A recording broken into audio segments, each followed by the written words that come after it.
New Mexico, 1945. The desert wind carried the hum of engines overhead, the sound that made every German woman in the camp flinch. They had survived air raids in Berlin, nights when the sky itself turned to fire. Now, as prisoners in America, they feared that same sound, not from danger, but memory. They expected guards, fences, and punishment. Instead, one day, they found something they could never have imagined: an invitation to fly. Among the women in the New Mexico camp was Anna Keller, 24 years old, once a Luftwaffe secretary stationed at a Berlin airfield. Before the war, she had wanted to be a teacher. She loved languages, books, and open windows, until the bombs began to fall. Her job had been to type flight reports for the German Air Force, page after page of missions that sent men into the sky and never brought them back. Each day, she watched pilots swagger past her desk, laughing, lighting cigarettes, promising they'd be home by dinner. And each night, her hands shook as she filed the next morning's condolence letters. By the final months of the war, Anna no longer believed the sky belonged to anyone but death. When she looked up, she saw not clouds, but ghosts, drifting silently above the ruins of her city. She survived the bombing of Berlin by hiding in a cellar. The last time she emerged, her neighborhood was gone, her home a blackened shell. Captured by American forces near Munich in April 1945, she expected harshness, punishment, perhaps revenge. Instead, she was put on a transport to the United States with other captured Luftwaffe clerks. They were told they'd be working in a POW camp in New Mexico, a place none of them could imagine. The journey took weeks. Across the Atlantic, Anna stared through the porthole of the ship, watching the water stretch endlessly, a silence she had forgotten existed. When they finally arrived, she stepped into sunlight so bright it hurt her eyes. The desert air felt different, dry, clean, almost too empty to be real. But the quiet didn't bring peace. It brought memories. Every time a plane passed overhead, Anna froze. Her heart leapt to her throat. The roar of engines, even distant ones, sent her spiraling back to the cellar, hands over her ears, praying for the sound to stop. The other women teased her gently at first, calling her Das Kaninchen, the rabbit, because she startled so easily. But as days turned into weeks, the guards began to notice too. Lieutenant James Howard, an American pilot grounded after an injury, often watched her during work details, how her eyes followed the sky, not in wonder, but in fear. He recognized that look. It was the same one he'd seen in his own mirror after missions over Europe. One afternoon, as Anna lingered near the fence, Howard approached quietly and said, "You flinch every time a plane passes." She nodded, not meeting his eyes. "Would you like to stop being afraid of them?" he asked. Anna frowned, unsure she understood. How? By flying. And for the first time, she looked up, not in terror, but in disbelief. When Anna first arrived at Camp Lordsburg, she didn't believe what she saw. The fences were there, yes, tall, silver, lined with barbed wire. But beyond them, the world stretched open and endless, painted in colors she'd never seen before. The sky wasn't gray like Berlin's, nor filled with smoke. It was a deep, merciless blue, so vast it made her dizzy. The American guards spoke little German, but their tone was steady, almost polite. They offered the women clean uniforms, a bed, and food that tasted of salt and corn instead of ration dust. The prisoners were allowed to walk under the sun, to work in fields, to write letters. No shouting, no beatings, no cruelty. It confused her. In Germany, she'd been told that capture by Americans meant humiliation, starvation, or worse. Posters had shown smiling GIs as wolves in uniform, dragging women by their hair. She'd seen those posters everywhere, in subways, classrooms, even inside air shelters. Proof, they said, that the Allies had no mercy. But here in the desert, mercy was everywhere. Quiet, unspoken, untheatrical. When she cut her hand during kitchen duty, a guard fetched bandages without hesitation. When a sandstorm swept through the camp one night, the Americans ran with blankets to cover the barracks windows. It wasn't friendship, not yet, but it wasn't hate either. Anna began to question the story she'd been raised on.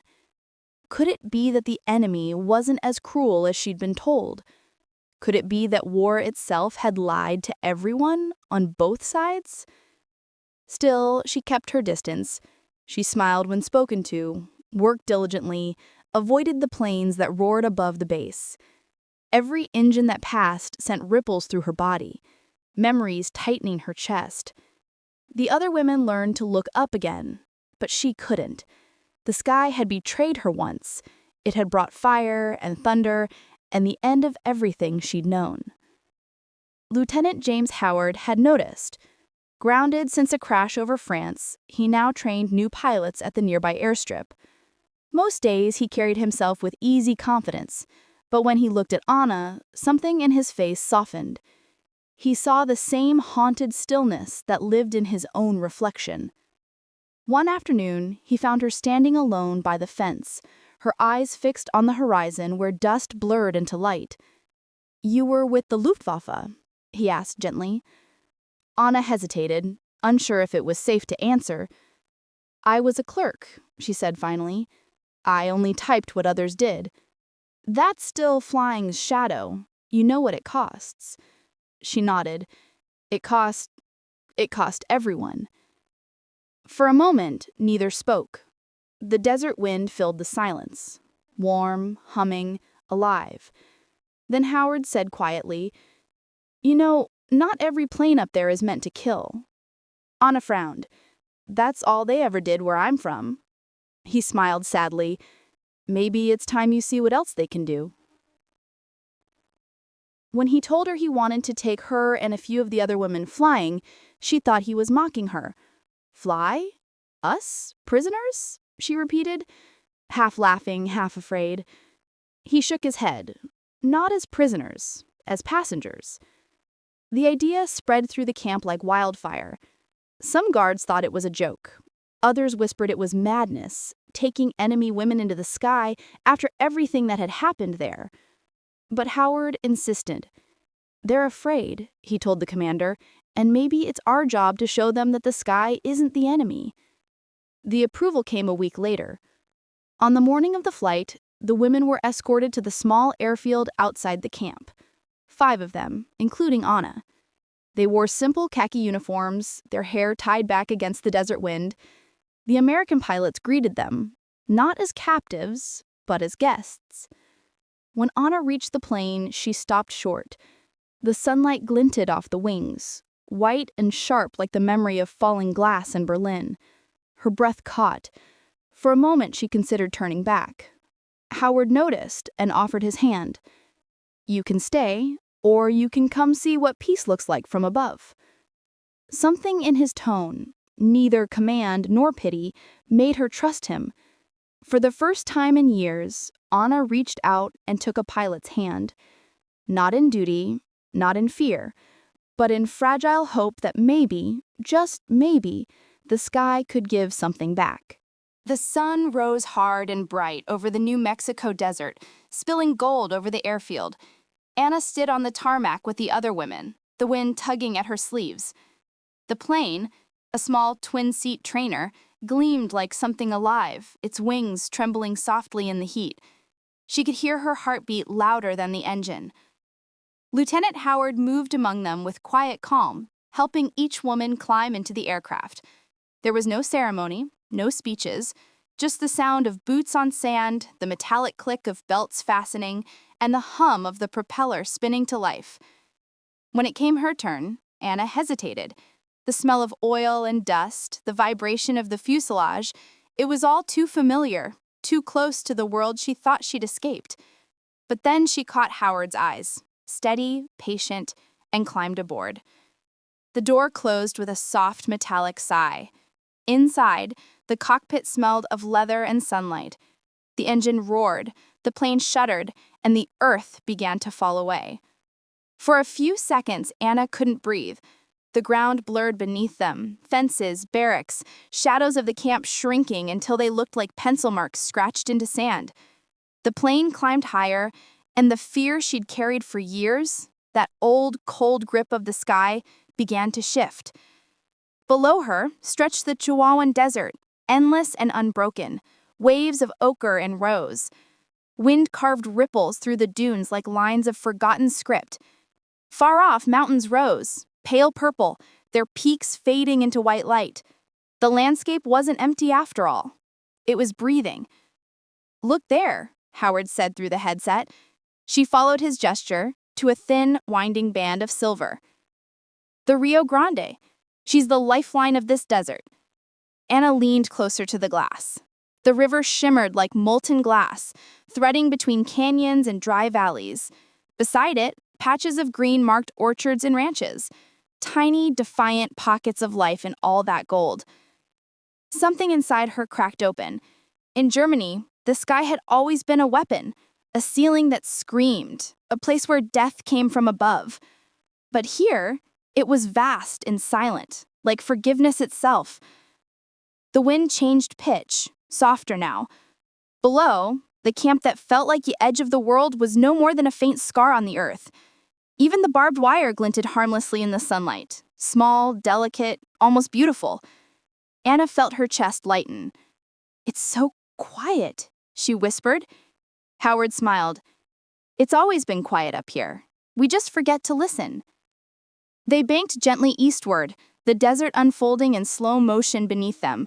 A cluster of adobe houses came into view, children running outside, looking up, waving as the plane passed overhead. For a moment, Anna didn't see enemies or nations, just people, just sunlight. The other women's laughter crackled through the radio, uncertain at first, then free. Greta, sitting behind her, shouted over the wind, "The sky doesn't belong to soldiers after all." Even Howard laughed, shaking his head. "You're right. It belongs to anyone brave enough to look at it." Anna reached out, pressing her hand against the cool glass of the canopy. The horizon stretched endlessly, a soft, pale line where the desert met the heavens. The blue above wasn't the harsh blue of power. It was something gentler, deeper, the color of healing. She realized she wasn't afraid anymore. The vibration that once meant terror now felt like heartbeat, steady, alive, human. Every turn, every gust of air whispered the same truth. The world was still capable of beauty. For the first time in years, Anna smiled without trying. Her cheeks ached from it, and when the plane hit a pocket of turbulence, instead of flinching, she laughed. Howard glanced at her, eyes crinkling in the sunlight. "Feels different when you're the one flying, doesn't it?" "It feels..." She searched for the word. "Forgiven." As they circled back toward the airstrip, the desert shimmered with heat. From this height, the colors melted together, gold bleeding into rose, rose into violet, violet into the blinding white of the sun. It was like looking at the world before war, before hatred, the way it might have been when it was first born. Howard eased the throttle back, the plane began its descent. Anna watched as the horizon rose to meet them, and for the first time she felt reluctant to return. She didn't want the fences to grow large again. She didn't want the sky to fade behind her. When they landed, the plane rolled to a stop in a plume of dust. The women stepped out one by one, hair whipped by wind, faces streaked with tears and laughter. No one spoke. They just stood there, 5 silhouettes against the glowing desert staring upward. The camp lay quiet beyond the wire. But something had shifted. In them, in the air, in the very color of the sky. Anna turned to Howard, her voice barely above the breeze. "You were right," she said. "From up there are no borders." He nodded. That's the secret the sky's been keeping from us all along. She looked once more toward the open blue, her fear gone, replaced by something weightless and unnameable, a sense that the sky itself had spoken, and that she had finally listened. The morning of the flight arrived with a stillness that felt unreal. The desert, usually restless with wind, lay silent beneath a washed-out sky. Inside the women's barracks, a hush of anticipation replaced the usual shuffle of chores. Lisa Meinhardt sat on her bunk, lacing her boots with trembling fingers. She could hear the faint clatter of breakfast trays outside, the murmur of English voices, the rhythmic creak of the flagpole's rope. The American flag rippled softly in the breeze, a sound that had once meant enemy occupation, now oddly gentle, almost reassuring. She could still hardly believe the pilot's invitation was real. A flight, he had said, just to show you it's safe up there. Safe. The word had sounded foreign on her tongue. When the women were led to the airstrip, the horizon shimmered like silver glass. A line of training planes waited, squat, single-engine machines painted pale beneath the desert sun. The pilot stood beside them, their flight jackets open, faces young and calm. Lisa counted 6 women, herself among them, each one quiet, each one fighting her own private war of memory. Some clutched handkerchiefs, one carried a small cross. When the pilot named Cooper motioned Lisa toward his plane, she hesitated, her heart thudding as if she were about to board a ghost. The cockpit smelled of oil and dust and sun-baked metal. The pilot helped her climb in, tightening the leather straps around her shoulders. His movements were steady, almost fatherly. "Don't worry," he said softly. "You'll see, it's different when you're the one flying." She wanted to reply, to say something sharp or proud, but her voice caught in her throat. The canopy closed with a heavy click, sealing them inside a bubble of sunlight and memory. The engine coughed, then roared to life. As the propeller blurred into motion, Lisa's stomach twisted. The world outside began to move, slowly at first, then faster, the ground streaking by in a blur of tan and shadow. The desert wind screamed against the glass, and for an instant she was back in Berlin, in the cellar, her hands over her ears while bombs fell like thunder. But then, the wheels lifted. The ground slipped away. For the first time in years, she was rising toward the sound that had once meant death. The camp shrank below them, tiny figures waving, the barracks like toy boxes. The desert stretched in every direction, endless and unbroken, a sea of pale gold under the pale blue sky. Cooper's voice came faintly through the intercom. "You're all right. Look down." She did. For a long moment, she couldn't breathe. From above, the desert wasn't empty. It was alive. A great quilt of light and shadow, rippling like water. Dry riverbeds carved graceful lines across the sand. Far off she saw the glint of a small town, the bright rectangles of farmland, the sparkle of irrigation canals like veins of glass. "It's beautiful," she whispered without meaning to. The pilot smiled. "It always was." Lisa pressed her gloved hand against the canopy, feeling the vibration of the air rushing past. Her fear didn't vanish at once. It changed shape from panic to awe. Every heartbeat in her chest seemed to echo with the engine's hum. She remembered the nights in Berlin when she had prayed for the sky to stay silent, when every rumble overhead meant fire and ruin. And yet here she was, held aloft by that same sky, steady as a cradle. Down below, the other planes followed in loose formation. She saw one of the other women, Marta, the shy one with freckles, turn her head, grinning like a child, as her pilot dipped a wing in greeting. Another woman was crying openly, her tears carried away by the wind. The pilot pointed ahead. "See that ridge? We'll go over it, then circle back. There's a river beyond it. Looks like a silver snake from up here." Lisa nodded, unable to speak. The ridge rose before them, its rocks jagged and red. As they crossed it, the landscape changed. Below lay a ribbon of blue, glinting between green patches of cottonwood. Along its banks, tiny figures waved, farmers, children, people looking up at the strange sight of POWs in flight. For a heartbeat, Lisa saw herself through their eyes, not as an enemy, but as a woman in a plane, just another soul in the vastness of the sky. It struck her then, the absurdity, the mercy, the grace of it all. The same hands that once dropped bombs now offered wings. The same sky that had burned her city now carried her safely. She turned to the pilot, her eyes wet, and said, "You do this often?" He chuckled. "Not for prisoners, but everyone should see what peace looks like from up here." The words lingered. Peace from the sky. For years, that idea would have sounded like a lie. Now it felt like a promise. As they leveled out, Lisa felt something loosen in her chest. A knot she hadn't known she carried. The roar of the engine became music. The vibration through her seat felt like a heartbeat that matched her own. She thought of her younger brother, lost somewhere on the Eastern Front, of her mother, who had once told her that the sky belonged to no one, that clouds carried no flag. For the first time, she believed it. The plane banked slowly, turning toward the horizon. Shadows shifted across the desert below, the clouds moving like ships. Lisa let herself watch the sun flicker across the wings, bright, alive, clean. There was no fear now, only the dizzy, aching wonder of being alive. When the plane finally touched down, the wheels kissed the ground with a soft jolt. Dust billowed around them. The propeller slowed, then stopped, leaving only the hum of silence.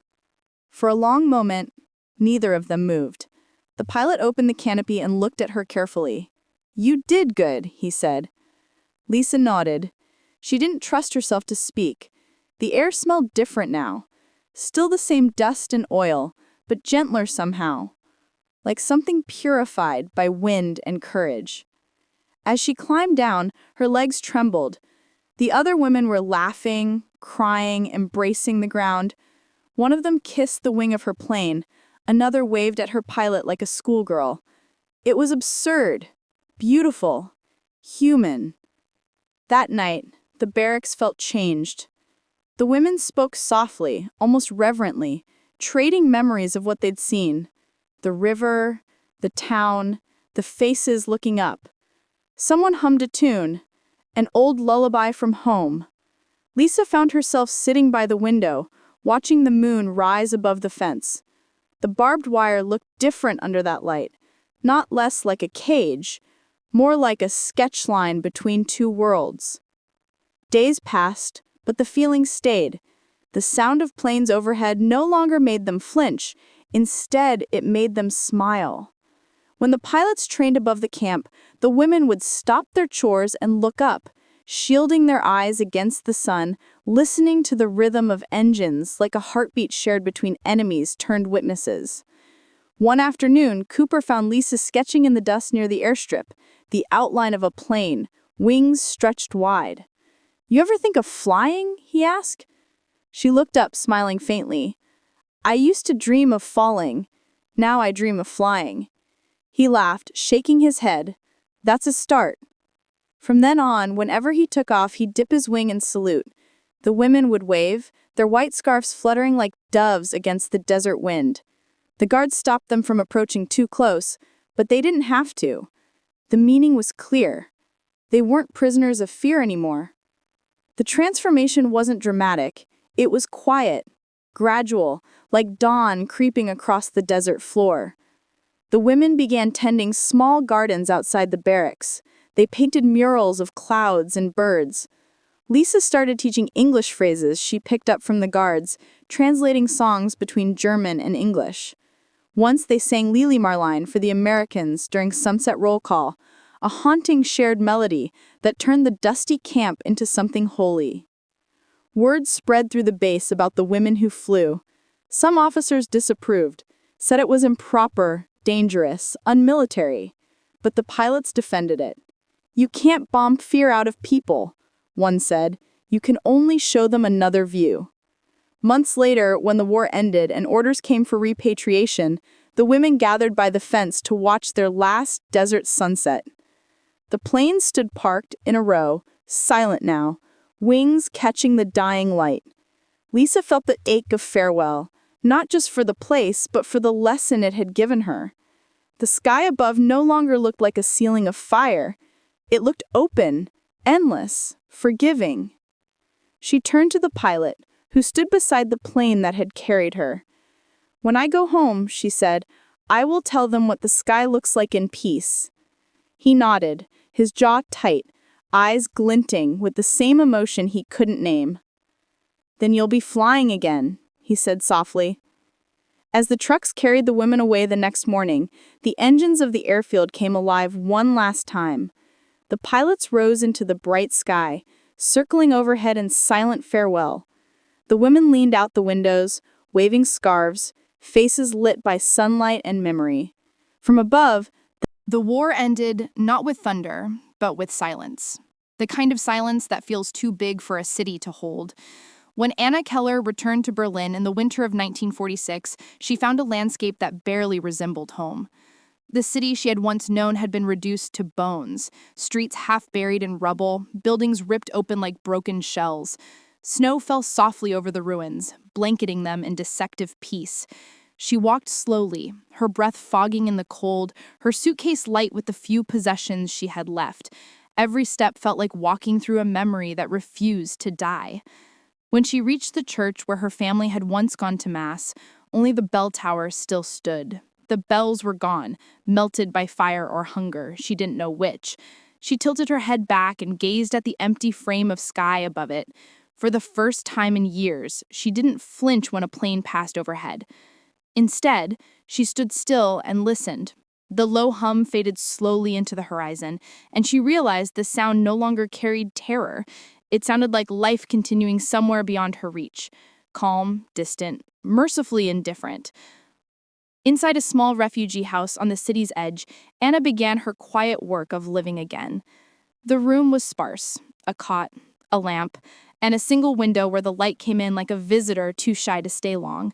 On the table lay a letter written in English, carefully translated word by word, as if each syllable were fragile. The letter was from Lieutenant Howard, the American pilot who had taken her flying over the New Mexico desert. His handwriting was steady, his message simple. If you ever see a plane above and feel afraid, remember, it's only the wind moving in circles, looking for somewhere kind to land. Anna smiled faintly. She folded the letter with care and slipped it into the worn notebook she carried everywhere. Inside it were sketches of the Rio Grande, the airfield, and the sky as she remembered it, blue so wide it could swallow sorrow whole. Spring came hesitantly to Berlin. The streets that had once echoed with bombs now rang with hammers and laughter. The city was rebuilding itself from dust and memory. Anna found work at a small market, helping distribute food and supplies to those who had nothing left. Every day she ladled soup into the hands of the old and the lost. One man, his coat threadbare and his voice shaking, asked her softly, "Are you a nurse?" She shook her head and smiled. "No," she said, "just someone who knows what hunger looks like." He thanked her anyway, his gratitude a quiet benediction. When she left the market that evening, she glanced up and saw a cluster of Allied planes flying overhead. No one ran for shelter. No one screamed. The children even waved. For a moment, Anna felt tears prick her eyes. Not from sadness, but from awe. The sky had been reclaimed. It was no longer an enemy. It belonged to the living again. And she realized then that healing didn't happen all at once. It arrived in moments like this, soft, unannounced, woven into the fabric of ordinary days. 2 years later, Anna became a teacher. Her classroom was a drafty room in a half-repaired school building, its walls covered with children's drawings of suns and clouds. One afternoon, she stood before the chalkboard, tracing the outline of a simple airplane in white chalk. "What do you see when you look at this?" she asked. The children's hands shot up with excitement. "A bomber," one said. "A bird," another shouted. "A messenger," said a third. Anna smiled gently. "All good answers," she said. "But here's another. freedom. The room went quiet. She looked at their small, curious faces, faces that had never heard the sirens, never hidden underground, never watched the sky with fear. Freedom, she continued, doesn't always come from what you see. Sometimes it comes from how you choose to see it. Outside, sunlight streamed through the cracked windows, catching the dust in golden beams. A plane passed far overhead, its shadow moving softly across the wall. None of the children even looked up. And that, she thought, was its own kind of miracle. Years drifted by like clouds. In 1949, Anna helped rebuild the local library. Each book she placed on the shelf felt like a brick in the reconstruction of the soul. In 1952, she gave a small talk at a community center about forgiveness. She brought with her a faded photograph of the New Mexico desert taken from the cockpit. Endless dunes, the Rio Grande a silver ribbon below. This, she told them, is what the world looks like when you stop seeing enemies. In 1955, another letter arrived from America. The handwriting was older, slightly uneven, but unmistakable. Howard wrote that he still flew planes, not for war, but for mail, mercy missions, and sometimes for joy. He wrote, "I often think of that day in Alamogordo, and I wonder if the sky remembers us." Anna read it twice. Her eyes stung with warmth. She placed the letter on her windowsill, where the sunlight could reach it. By the 1960s, the world had changed again. Berlin had split, rebuilt, and found new rhythms. Anna, now gray-haired but strong, lived in a small house outside the city. She often walked through the wheat fields at dusk, the air heavy with the smell of rain. Beside her ran her granddaughter, a girl with bright eyes and endless laughter. The child carried a small wooden airplane, one Anna had carved for her. "Oma, higher!" the girl shouted, tossing it into the air. The plane soared briefly before tumbling into the tall grass. "It fell!" she cried. Anna laughed softly. That's how flying begins, with falling. She retrieved it, brushed off the dirt, and tried again. Above them, a passenger jet crossed the sunset, its contrails glowing pink and gold. The child waved wildly. "They're waving back," she said, with absolute certainty.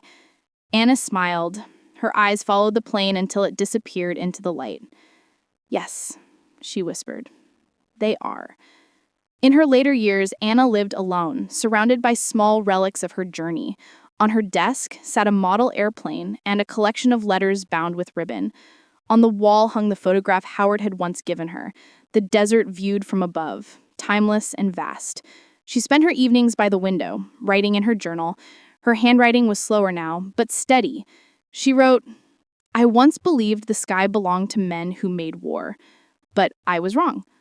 The sky belongs to whoever dares to look up and see something kinder.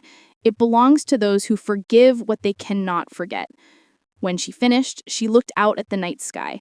The stars seemed closer than ever, like familiar faces looking down in silence. Sometimes she dreamed of the flight, the hum of the engine, the warmth of sunlight through glass, the sound of laughter over the radio. She could still feel the moment when fear had left her body, replaced by something lighter than air. In those dreams, she wasn't just flying. She was remembering what it meant to be human. Anna Keller passed away quietly one autumn evening, in her sleep, with her notebook resting on her chest. In the years that followed, her granddaughter often visited her grave beneath the birch tree in the old cemetery. The stone was simple. On it were words carved in both German and English. "The sky is the same for everyone." Beside it, she placed the faded photograph, the one of the young woman beside the plane, smiling beneath the desert sun. Visitors sometimes stopped to look at it, puzzled by the inscription, touched by its gentleness. Overhead, planes still passed across the same sky, commercial now, peaceful, ordinary. Yet for those who paused to notice, there was a feeling that the sky itself was telling a story of a woman who had once looked up in fear and learned to look up in hope instead. History would remember the men who fought the war, their medals, their victories, their headlines. But women like Anna carried a kind of triumph, the kind that rebuilt what couldn't be written down. Faith, empathy, the ability to see beauty in a wounded world. She had learned in a faraway desert that redemption didn't fall from the heavens, it rose from the courage to look up again after everything had fallen apart. The same sky that at once brought death had taught her to live. And so her story became a lesson passed through generations, that peace is not the absence of war, but the presence of perspective, that forgiveness doesn't erase the past, it redefines it, that when you rise above fear, you see not the wreckage, but the wonder that remains. The sky above Berlin on the day of her funeral was cloudless, an impossible blue stretching endlessly in every direction. Somewhere, far away, a plane crossed the horizon, leaving a single contrail that slowly dissolved into light. For a moment, it seemed to draw a line between earth and heaven, a bridge between what had been lost and what had been learned. The wind whispered softly through the birch leaves, carrying a faint echo of the desert, of laughter, of freedom. And if you stood there long enough, if you listened closely enough, you could almost hear her voice again, calm, certain, and full of quiet wonder.